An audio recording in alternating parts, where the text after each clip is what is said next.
All right, so now we're going to answer your questions. Bob, are there any more, or is this pretty much it? All right, so I've kind of segregated these already to different individuals who I think it's their area of expertise. So I think we're going to start with Thor. Thor, you ready? You're going to be graded on this. So the first question is, regarding bone mets, what do doctors know now? Since gallium scans have been in the U.S. since 2014, many of us were surprised to find that we have them. So, can you all hear me? No. Hi. I can't hear you. Is it on?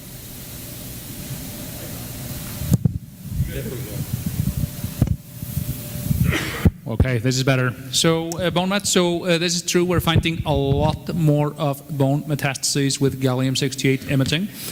And I warn all of my patients who have never had a gallium scan that we will possibly find a lot more disease than they knew they had.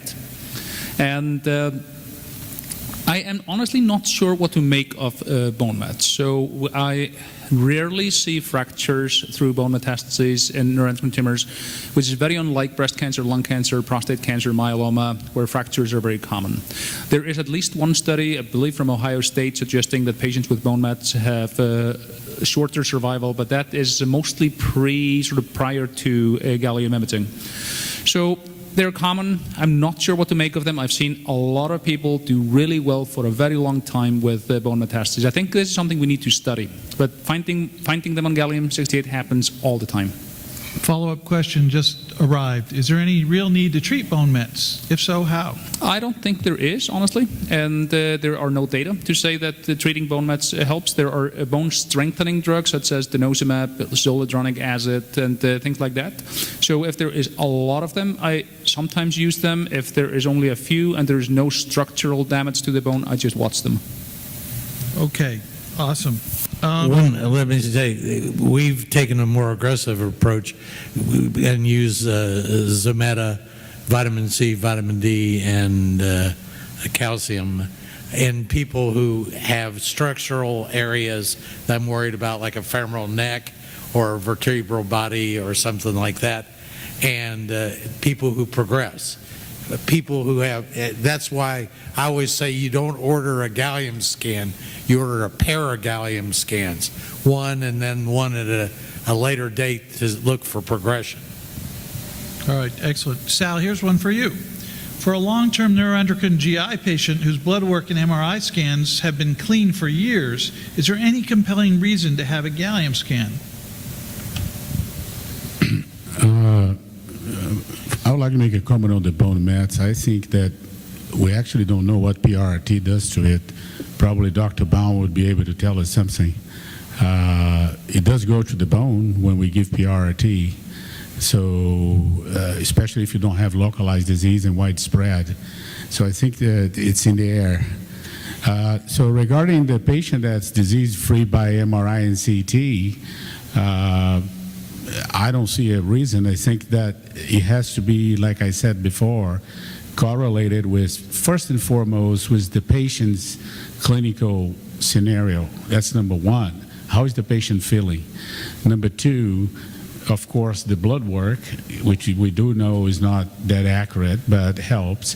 And number three, if the CT and the MRI doesn't show any new lesions and the patient's feeling well, I don't see a reason to do a gallium. You know, it's like we need to have a little bit of common sense and not overdoing things. And no, I probably wouldn't do it. I don't see a reason for it. And how many years did you say? Just a long time. A long time, yeah. I don't think so. I wouldn't do it. Okay, this one's for Laura. Are somatostatin receptors only on neuroendocrine tumor cells? Not true. It is concentrated on neuroendocrine tumor cells, but it's physiologically they're present in many cells, but it's not detected because the density is low. The density in tumor, if it is positive, usually is very high. Okay. Gene, what is the best information to put on a medical alert bracelet, and what wording do you suggest?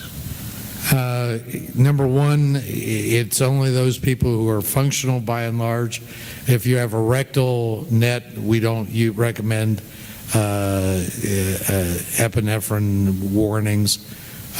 If you have a small bowel, a duodenal, a stomach, a lung, you just say carcinoma or a neuroendocrine tumor. Try not to use epinephrine. And again, it's try not to use epinephrine. You get a bee sting and you're dying, you're falling on the floor clutching at your neck. It makes no sense to say, I'm not going to use epinephrine because I might get a carcinoid crisis when you're dying. Again, epinephrine is for elective procedures, like tell your dentist don't use epinephrine in the Novocaine, use plain Novocaine or Marcaine or Carbocaine or one of the long-acting things. So neuroendocrine tumor, try not to use epinephrine. Okay. Let's see. Thor. Is there any need to have another Ki-67 test later after the initial diagnosis? Yes. So I think not routinely, but if you think that the tumor is changing pace, if it's getting more aggressive, I often biopsy again, especially if, let's say, if you've been watching someone with a tumor and it's growing at a steady rate, then all of a sudden one lesion is growing much faster than the others. I tend to biopsy again and request another Ki-67. And maybe Dr. Tang can speak to that a little bit. I agree with you. I think, as I described earlier, tumor grade is an indication of aggressiveness, particularly clinical progression. So I think if there's one out of many is taking off, that means there's something happening to that tumor. So I think it's important to check on that again. Great. All right, Sal, I got a couple questions for you that relate to contrast agents. So one question was, what are the risks associated with repeated MRI with gadolinium? And another one was, if I'm allergic to contrast, if somebody's allergic to all contrast dyes, what can you use then? First of all, of course, the patient needs to have a history of allergy either to gadolinium, which affects the kidney. We all know that. In patients that have problems.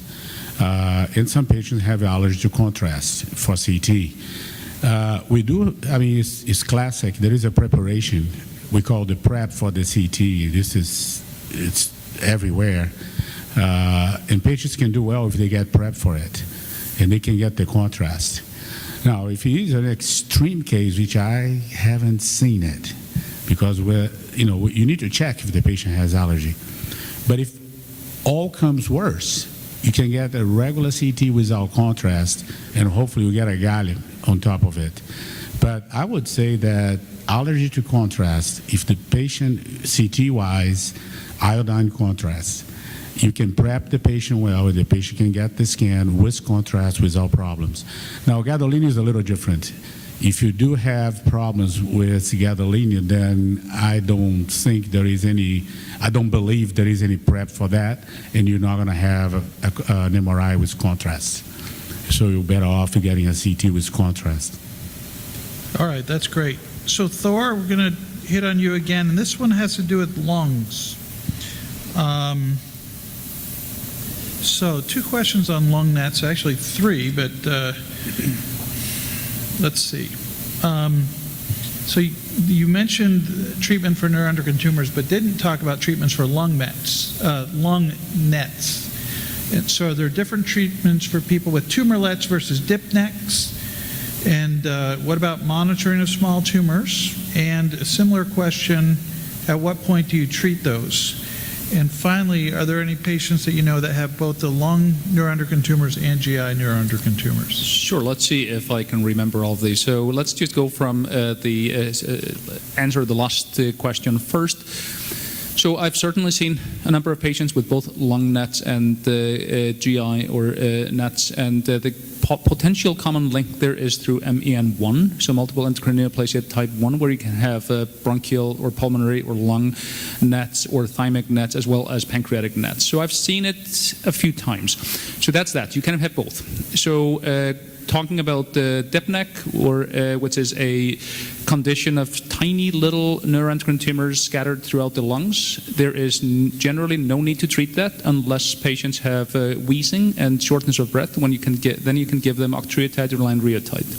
There have never been any studies to suggest that treating DIPNEC without symptoms results in any better outcome. It's just costly and should not be done.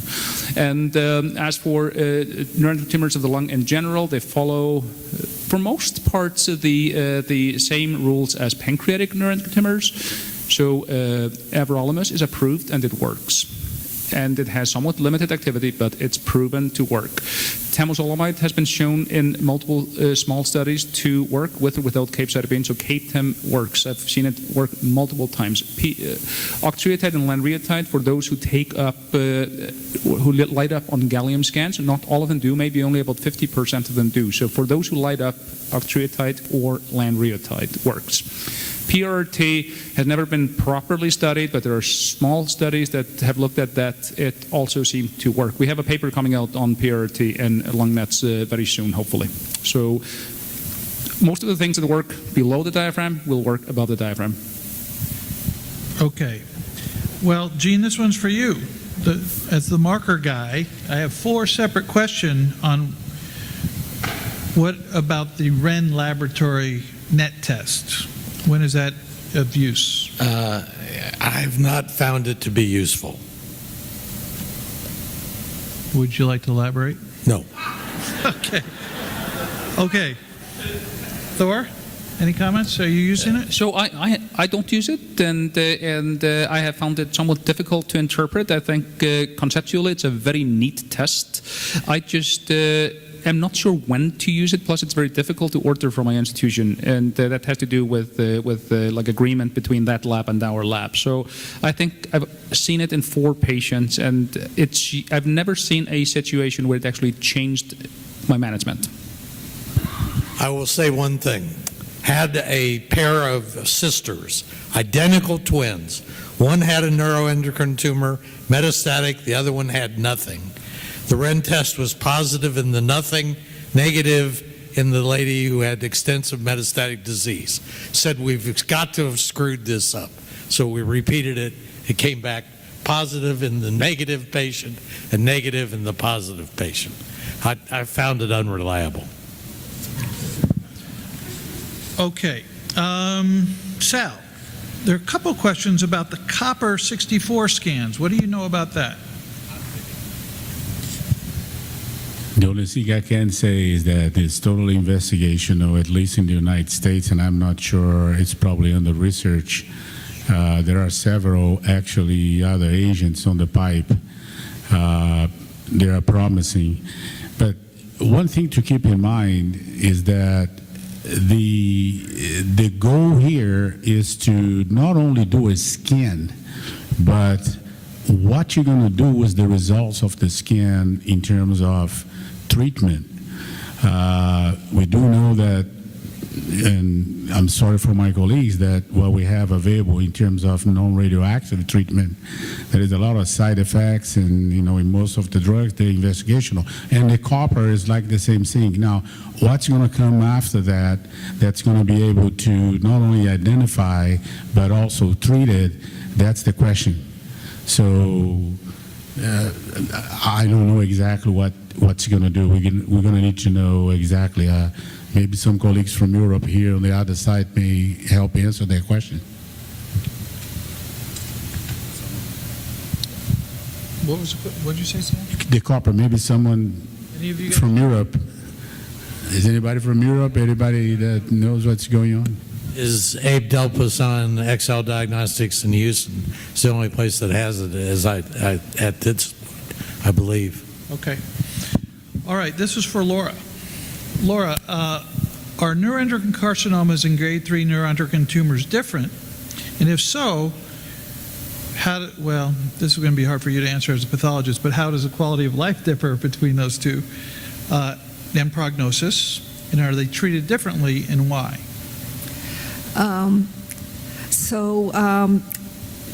This is a little bit confusing area. I think neuroendocrine tumor and carcinoma are lumped together initially, but more and more we learn they are two completely different entities in terms of cell lineage, biological behavior, clinical behavior, and most importantly, the treatment is different. So it is very important to establish the diagnosis at the beginning. In terms of quality of life, it really depends on the stage of the tumor. Although neuroendocrine carcinoma can behave very aggressively, but if it is removed in earlier stage, it can have an optimistic outcome. In contrast, although well-differentiated neuroendocrine tumor, G3 is less malignant, but it can progress and maybe surgically or medically difficult to manage.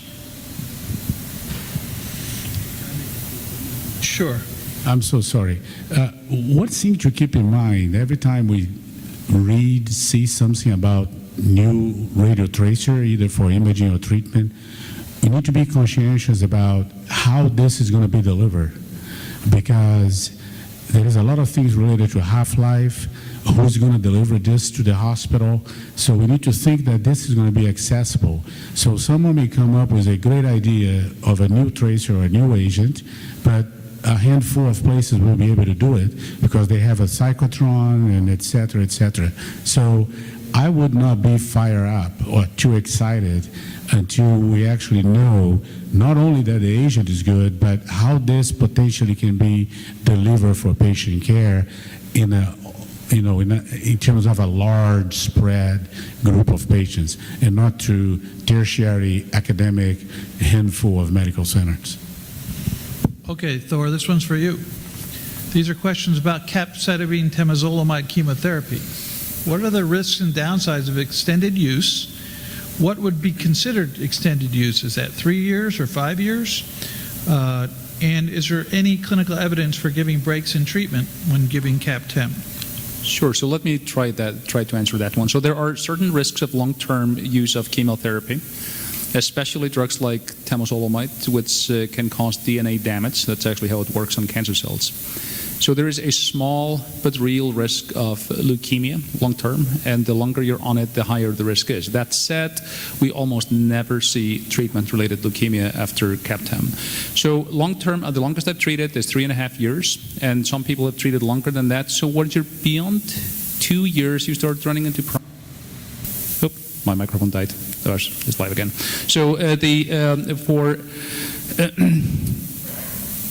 once you're beyond the 2 years, you're starting to run into problems with low blood counts, low platelets, low white blood cells. You have to reduce the doses. I give breaks. This has never been properly studied, but once you've achieved disease stability of two consecutive CT scans with no further shrinkage of the tumor, and especially if the blood counts are low, I talk to my patients about stopping and just watching carefully and starting again once the tumor starts growing. But the long-term risks are low. It's actually an exceptionally well-tolerated chemo. What's that? Shoulder hand syndrome? I have not had much problem with that. So the capecitabine, the dose that's used is lower than we use for colon cancer, actually about 25% lower. And so in terms of mouth sores, hand-foot syndrome, that sort of stuff, it's usually not that common. And then if you just dial down a little bit the dose of the Xeloda or the capecitabine, we'll be fine. And it has to now, as of this year, it has to be given as a combination. Temozolomide alone is not nearly as effective. Okay, Gene, I have a question for you about markers again. Is neurokinin A a relevant biomarker for neuroendocrine tumors outside of the midgut? And does it matter which labs in the United States run the neurokinin A assay or the pancreastatin assay? Take the rectals. We don't see markers in the rectals. Lung has a difficulty with markers. Pancreastatin and neurokinin are best in the small bowel series, and duodenum not so much in gastrics or rectals, etc. I think the trick is we use ISI. We have helped develop some of these assays with ISI. And the trick is to compare ISI to ISI, never ISI to Cambridge or Cambridge to ISI. So I think if you start with one, you can only access because of your insurance company. Either one is fine, but never switch back and forth. Okay, Sal, if a patient has a receptor negative gallium scan, are there other receptors that can be targeted, like somatostatin 1, 3, or 4? And the second question along the same lines are that if your original gallium doesn't light up, but you have progressive disease, say you've had liver mets that are proven to be carcinoids, is it useful to check a gallium-68 later on? So let's target the first question. So the Gallium study, are they saying the first question that is negative? Well, so if it's gallium's negative, there are other promising agents to use for the imaging, nuclear imaging. Well, there are some research going on, and unfortunately I can't disclose this, but there are targeting specific receptors, 1, 2, and hopefully those will be more specific. That's all I can say.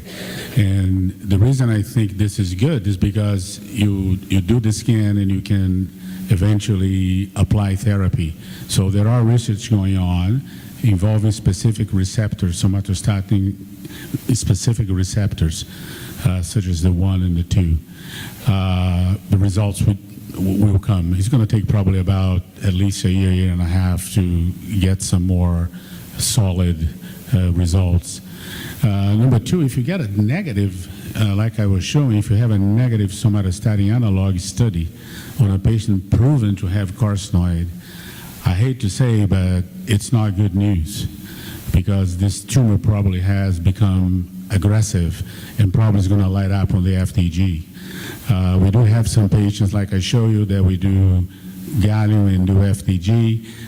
You biopsy one tumor, and this particular tumor is still low intermediate grade. Then you go to the other tumor, it's already high grade. So you have a spectrum of different tumors in different stages of advancement. And if they don't take gallium, they very likely is because they became high grade. The Ki-67 now is high. The mitotic rate went up to the sky, and then they're going to be avid on the FDG. And then the question is how you're going to treat it. And then colleagues on the other side of the table may be able to get to that point. Well, I think the take-home message is that the gallium scan is very good for well-differentiated lesions, but for high-grade lesions, the FDG PET, the regular PET scan, is more likely to be positive.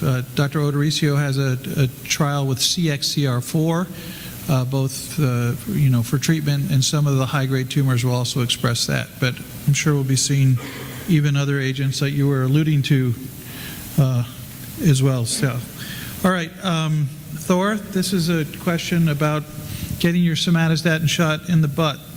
What's so special about my rear end?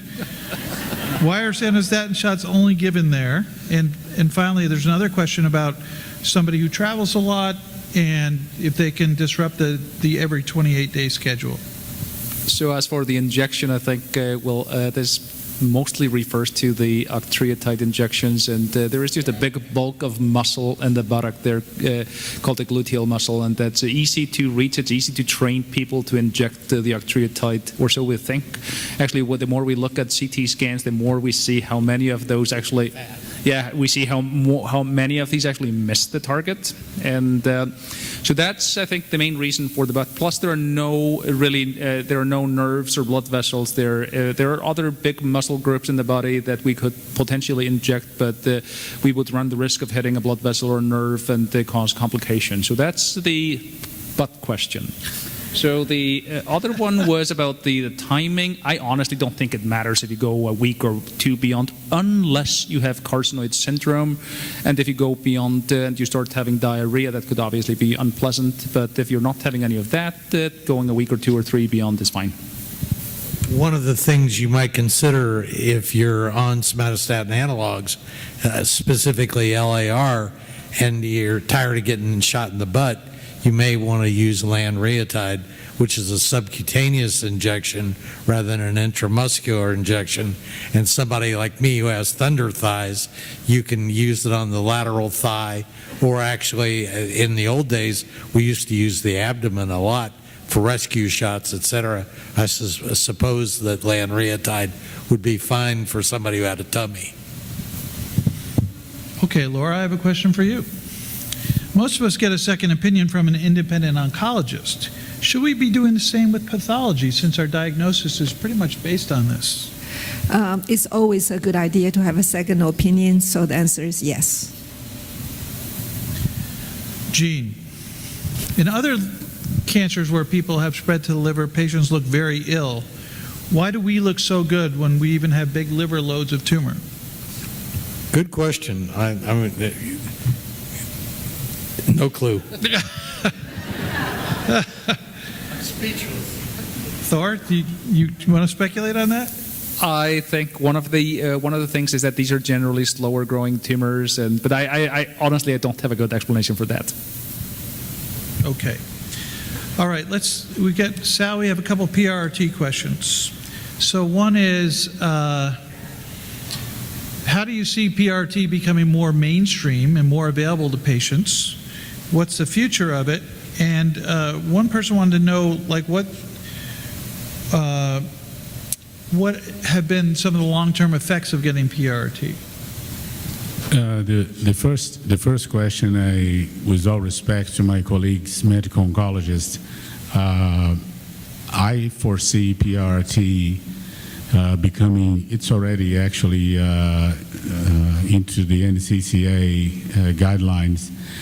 It's going to become first, second line. Of course, we start with sandostatin, but we need to treat those patients early, because what happened is a lot of those patients, when they come to us, they have exhausted all kinds of treatments. And I have patients that I have to give one dose as a compassionate, because he was developing myelodysplastic syndrome because of one of the drugs he was taking. And I gave him one shot only as a compassionate thing, and it was unfortunately, he deceased. So we need to be doing PRRT, and I'm sorry again to my medical oncologist, but it needs to be done early. We can't be doing this when the disease is well advanced in the hope that we're going to bring this patient back. The example I show you on that gentleman that is running marathon, he's extremely intelligent, he's on top of it, and he was actually in highly discussions with his medical oncologist. In fact, when he got the EAP treatment on the EAP, he was taking another drug with it that was being similar to what they were doing in Europe. He had the best response. Now, I'm not going to say because he was treating his drug and the PRRT, but he came soon to PRRT. And again, we need to be doing PRRT. This is me, and I'm sure that some other colleagues in the field would say the same thing, sooner than later, not after exhausting all the potential treatments, especially investigational treatment. When PRRT is FDA approved, it's available and can be done, and has been shown to be very effective. Thor, you ready for another one? Sure, I would like to address this one too. So as I said in my talk, I think PRRT is now second-line therapy after somatostatin analogs don't work anymore. And using it up front prior and or waiting before patients progress on somatostatin analogs, I do not think is right. So I think we need to wait for patients to progress on those. There is a 2 to 3% leukemia risk with PRRT that you need to know about. It may possibly be made worsened by patients who have taken chemotherapy. It's a really bad leukemia called AML, and it's pretty much incurable. And so for that reason, I am hesitant moving the PRRT up to first line, but second line definitely. I would debate that. If you look at all the side effects of all the drugs that is given, including the ones approved by the FDA, they have more side effects than anything else. I get the progress notes from the medical oncologist. It's unbelievable. So a 2% myelodysplastic syndrome on a drug that causes the benefit that they cause, I have not seen one single patient with myelodysplastic syndrome. You see this, after study, you start doing 1,000 patients, 500, 300, then you find 2%. 2% is nothing compared to the disease that could cause. I sort of have a comment question for the panel. What about using PRRT after you've had yttrium-90 microspheres to the liver? There is now a report out that 5% of the people die of radiation-induced hepatitis. Have you seen it? Do you use that combination of yttrium-90 and PRRT, or PRRT and yttrium-90? I would love to answer that. First of all, we have done probably close to hundreds of yttrium and then followed by PRRT. I probably shouldn't say, but I'm going to have to say. A patient gets the liver to the liver to the liver, almost double the dose that was supposed to get. Everybody was in panic. This is a major issue, okay? The patient did extremely well, and probably she should have received the high dose of yttrium because the patient is doing well. So it's an individual response. We're going to have anecdotal cases here and there, but we do not hesitate. We got a disease that's going to move forward. I mean, unless, like the colleague said, you insert the statin, it's not progressing, the patient's feeling well, observational. I'm not the medical oncologist, but I can say a few words. But on the other hand, if you see it is progressing, hey, it's time to move on. And in fact, I can tell you that the future is not just PRRT, period. It's going to be PRRT plus some other drug. And this is now well known from Europe, Australia, Germany, you know. So patients will be taking a medication or a drug that's going to be tolerated, and then they're going to move also with PRRT. It ain't going to be just PRRT by itself. You know, just to answer that myself, I mean, I think that people who get yttrium-90 spheres to the liver and then get PRRT are at risk of cirrhosis, and I think you have to be very careful. So I don't think we know. If you ask the experts around the world, they don't really know, but I'm really reluctant to give people radioembolization of the liver than PRRT, because you'll see cirrhotic changes in the liver develop after a while. One of the reasons why you might want to choose TACE versus radioembolization is that, so that doesn't limit your treatment options later down the road with radiation. Okay, Thor, this is the question I was going to ask you 10 minutes ago. Are there any oral preparations for lanreotide or octreotide, or are there any that will ever be developed? Well, so none available. So there might be compounds out there, and I know that some of the pharmaceutical companies have orally active drugs. I've known about them for a number of years, but haven't seen them come forward in clinical trials. So, Therapeutic ratio is way low. yeah. So, although there is a renewed interest in this, I just got contacted not too long ago. There is a drug company that might be interested in looking at this. Okay. I need to talk a little bit about this liver because this is not clear. I think that, number one, embolization of the liver is overdone. This should be reserved for single lesions in the liver that PRRT has no role on it. What happened is that people start doing embolization in 2, 3, 4, 5 lesions when this is not right, in my opinion. Number two, before we do PRRT, is mandatory to have blood counts, liver profile. That is exclusion criteria. You can't go. So the patient has to have very close to normal liver function, nothing out of the roof, but you can treat it. But you make sure that the liver function is within the limits of treatment.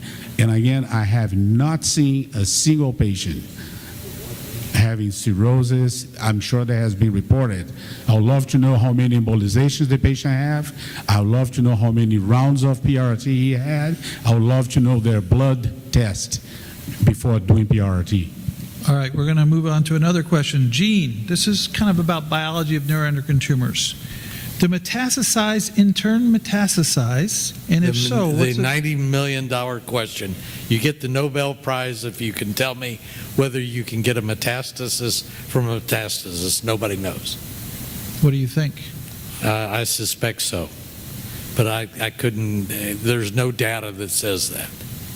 Don Morton, who is a surgical oncologist at UCLA and Mr. Melanoma, spent his life trying to answer the question, can you get a metastasis from a metastasis?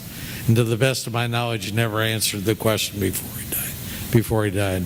Yeah, there are interesting essays from the 1980s. Do metastases metastasize? And I've never known the answer to that either. But the follow-up question is, if they do metastasize, what's the relevance of taking out the primary tumor? So you don't obstruct, bleed, perforate. What about future metastases? I think that we are very aggressive when we run the bowel. We look for multiple primaries. We look for nodes. We do probe-directed surgery. We do methylene the blue sentinel node biopsies. I mean, we're very aggressive at that. But again, we'll go back to the basic biology. The reason you take out the primary tumor isn't for the progression of metastasis after you've done a radical lymphadenectomy, taking out the lymph nodes up front. You do it to prevent bleeding, perforation, and obstruction. Yeah, I think it's an interesting question. I think some would argue, based upon limited retrospective data, that the survival benefit that you get from removing the primary tumor in patients with metastases that you're not going to remove, it might be that you are halting the progression of new metastases. But that's just a theory. If you just go ahead and take out the primary, the nodes, you don't have the issue. It's gone. Okay, Laura. If my pathology report says there's tumor necrosis, what does that mean? That means it is a higher grade tumor.